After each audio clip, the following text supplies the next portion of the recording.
Hello everybody, welcome back. Today as well we have got to another video. In this video I'll show you how we can reset password on Steam mobile app. But before that, please do make sure to like our video, subscribe our channel, and yes, without any further delay, let's get started.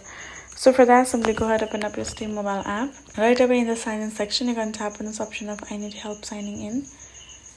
And now from over here, simply go ahead, you're going to find this kind of interface. Tap on this option of forgot my Steam account password. Enter your email address right over here. Tap on I'm not a robot, search, and then tap on email and account verification.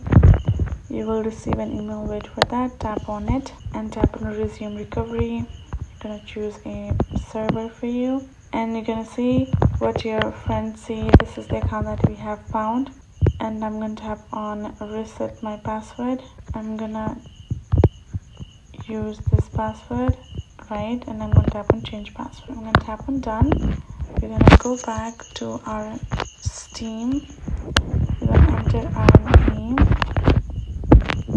and the password will automatically be entered. Tap on sign in and there we go, we are back to our account. So that's how you can do it. Hope this video was helpful to you all. Thank you so much for watching and I'll see you guys in our next video.